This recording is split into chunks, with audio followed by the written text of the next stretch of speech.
നമസ്കാരം. NCTVയുടെ വാർത്തകൾ ഇതുവരെ എന്ന ന്യൂസ് ബുള്ളറ്റിനിലേക്ക് സ്വാഗതം. ഇന്നത്തെ പ്രധാന വാർത്താ സംഭവങ്ങൾ നോക്കാം. അടിപ്പാത നിർമ്മാണം നടക്കുന്ന ദേശീയപാത ആമ്പല്ലൂരിൽ ഗതാഗതക്കുരുക്ക് രൂക്ഷമായി. ചൊവ്വാഴ്ച രാവിലെ മുതൽ ദേശീയപാതയിൽ വാഹനങ്ങൾ കുടുങ്ങിക്കിടക്കുന്ന അവസ്ഥയാണ്. പുതുക്കാട് സിഗ്നൽ മുതൽ ദേശീയപാതയും സർവീസ് റോഡുമടക്കം വാഹനങ്ങൾ തിങ്ങി നിറഞ്ഞ അവസ്ഥയാണ്.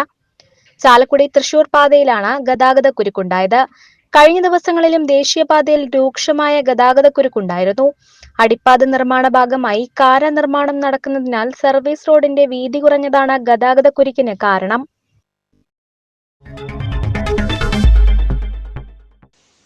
രാഹുൽ ഗാന്ധിയെ വധിക്കുമെന്ന് ഭീഷണി മുഴക്കിയ BJP വക്താവിനെ അറസ്റ്റ് ചെയ്യാത്തതിൽ പ്രതിഷേധിച്ച് കോൺഗ്രസ് പുതുക്കാട് ബ്ലോക്ക് കമ്മിറ്റിയുടെ നേതൃത്വത്തിൽ പുതുക്കാട് സെന്ററിൽ പ്രതിഷേധ പ്രകടനവും പൊതുയോഗവും നടത്തി. ജില്ലാ കോൺഗ്രസ് ജനറൽ സെക്രട്ടറി TM ചന്ദ്രൻ ഉദ്ഘാടനം ചെയ്തു. ബ്ലോക്ക് പ്രസിഡന്റ് സുധൻ കാരയിൽ അധ്യക്ഷനായിരുന്നു.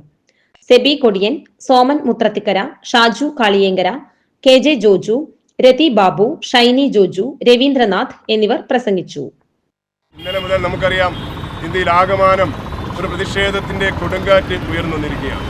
നമുക്കെല്ലാവർക്കും അറിയാവുന്നതുപോലെ ലോക ജനാധിപത്യത്തിന്റെ കാവൽക്കാരനായി അറിയപ്പെടുന്ന രാഹുൽ ഗാന്ധിയെ പണ്ട് മഹാത്മാഗാന്ധിയെ വെടിവെച്ചു കൊന്ന നാഥുറാം ഗോഡ്സെയുടെ പിൻഗാമികളായ RSSകാരായ പൃഥ്വിരാജ് മഹാദേവ് എന്ന് പറയുന്ന ഒരു ചെറ്റ എന്ന് തന്നെ പറയാം.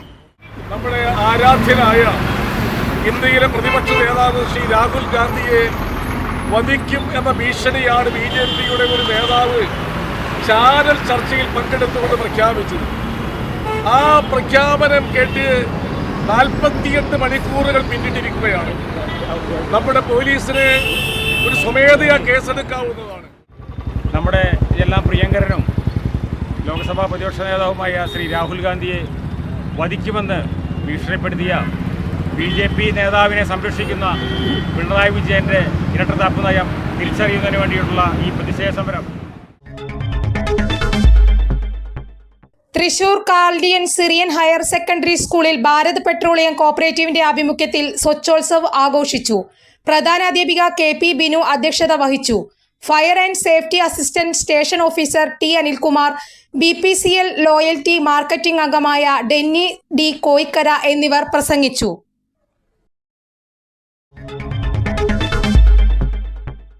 ലോക ഹൃദയ ദിനത്തോടനുബന്ധിച്ച് അളഗപ്പ നഗർ ത്യാഗരാജാർ പോളിടെക്നിക് NSS യൂണിറ്റിന്റെ നേതൃത്വത്തിൽ നമ്മുടെ ഹൃദയത്തെ നമുക്ക് സ്നേഹിക്കാം എന്ന ആശയത്തെ ആസ്പദമാക്കി ഹൃദയദിന പ്രദർശനം നടത്തി. കോളേജ് പ്രിൻസിപ്പൽ ലിജോ ജോൺ, കായിക അധ്യാപകൻ Joby Michael, NSS programme officer CV Vipin, CJ Sindo, NP Sebi, Sino Francis, റാഗിയ Jose എന്നിവർ നേതൃത്വം നൽകി.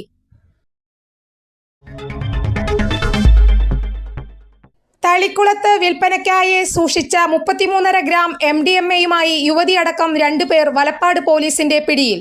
എടത്തുരുത്തി സ്വദേശി അഖിൽ, പെരിഞ്ഞനം സ്വദേശി ഫസീല എന്നിവരെയാണ് തളിക്കുളത്തുള്ള ഫ്ളാറ്റിൽ നിന്നും പിടികൂടിയത്. ഓപ്പറേഷൻ ഡി ഹണ്ടിന്റെ ഭാഗമായി തൃശൂർ റൂറൽ ജില്ലാ പോലീസ് മേധാവി B കൃഷ്ണകുമാറിന് ലഭിച്ച രഹസ്യവിവരത്തെ തുടർന്ന് നടത്തിയ പരിശോധനയിലാണ് പ്രതികളെ പിടികൂടിയത്. പ്രതികൾക്ക് എവിടെ നിന്നാണ് MDMA ലഭിച്ചത്, ആരെല്ലാമാണ് ഇടപാടുകാർ എന്നതുൾപ്പെടെയുള്ള കാര്യങ്ങളിൽ പോലീസ് അന്വേഷണം ആരംഭിച്ചു.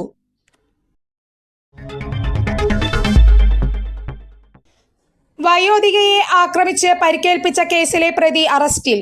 അണ്ണല്ലൂർ പഴൂക്കര സ്വദേശി കുടിലിങ്കൽ വീട്ടിൽ അനിലിനെയാണ് തൃശൂർ റൂറൽ പോലീസ് അറസ്റ്റ് ചെയ്തത്. സെപ്റ്റംബർ 26-നായിരുന്നു സംഭവം. മേക്കാട്ടുപറമ്പിൽ വീട്ടിൽ മേരിയെ ആക്രമിച്ച സംഭവത്തിലാണ് അറസ്റ്റ്. 4 വർഷം മുമ്പ് ഒരു ദിവസം രാത്രിയിൽ അനിൽ പരാതിക്കാരിയുടെ വീടിന്റെ മതിൽ പൊളിച്ചിരുന്നു. അതിൽ നാട്ടുകാരും പരാതിക്കാരിയുടെ മക്കളും ഇടപെട്ട് അനിലിനെ കൊണ്ട് തന്നെ പണിയിപ്പിച്ചിരുന്നു. ഇതിന്റെ വൈരാഗ്യത്തിലാണ് വയോധികയെ അനിൽ ആക്രമിച്ചതെന്നാണ് പോലീസ് പറയുന്നത്.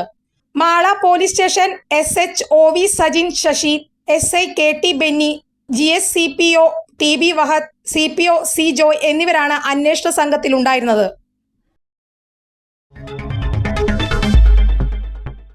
സംസ്ഥാനത്ത് റെക്കോർഡുകൾ ഭേദിച്ചുള്ള സ്വർണ്ണവിലയുടെ കുതിപ്പ് തുടരുന്നു. പവന് 1040 രൂപ വർദ്ധിച്ച് സ്വർണ്ണവില പുതിയ ഉയരം കുറിച്ചു. 86,000 കടന്ന് 87,000-ലേക്ക് അടുക്കുകയാണ് സ്വർണ്ണവില. 86,760 രൂപയാണ് 1 പവൻ സ്വർണത്തിന്റെ വില. ഗ്രാമിന് ആനുപാതികമായി 130 രൂപയാണ് വർദ്ധിച്ചത്. 10,845 രൂപയാണ് 1 ഗ്രാം സ്വർണത്തിന്റെ വില. തിങ്കളാഴ്ച രാവിലെയാണ് സ്വർണ്ണവില ആദ്യമായി 85,000 കടന്നത്. പവന് 650 രൂപ വർദ്ധിച്ചതോടെയാണ് സ്വർണ്ണവില 85,000 കടന്നത്. എന്നാൽ തിങ്കളാഴ്ച ഉച്ചയോടെ വീണ്ടും 360 രൂപ വർദ്ധിച്ചു. ഇന്നലെ 2 തവണയായി 1040 രൂപയാണ് വർദ്ധിച്ചത്. ഈ കുതിപ്പ് ചൊവ്വാഴ്ചയും തുടരുകയായിരുന്നു. 2 ദിവസത്തിനിടെ 2080 രൂപയുടെ വർധനയാണ് സ്വർണ്ണവിലയിൽ ഉണ്ടായത്. കാലാവസ്ഥ.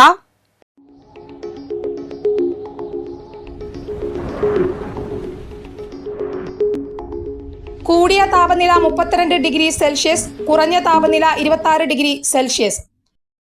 ചാലക്കുടി കൃഷ്ണ ജ്വല്ലറിയിൽ ഇന്നത്തെ സ്വർണ്ണവില. സ്വർണ്ണവില നിങ്ങൾക്കായി സമർപ്പിക്കുന്നത് അപ്പസ്വർണം ആഡംബരവുമാണ്, സമ്പാദ്യവുമാണ്. സ്വർണം കയ്യിലുണ്ടേ അതൊരു ധൈര്യവുമാണ്. Krishna jewellery golden diamonds, Chalakudy. ഹൃദയങ്ങൾ കീഴടക്കിയ വിശ്വാസം. സ്വർണം ഗ്രാമിന് 10,845 രൂപയും പവന് 86,760 രൂപയും രേഖപ്പെടുത്തി. ഇതോടെ വാർത്തകൾ ഇതുവരെ എന്ന ന്യൂസ് ബുള്ളറ്റിൻ സമാപിക്കുന്നു. നന്ദി, നമസ്കാരം.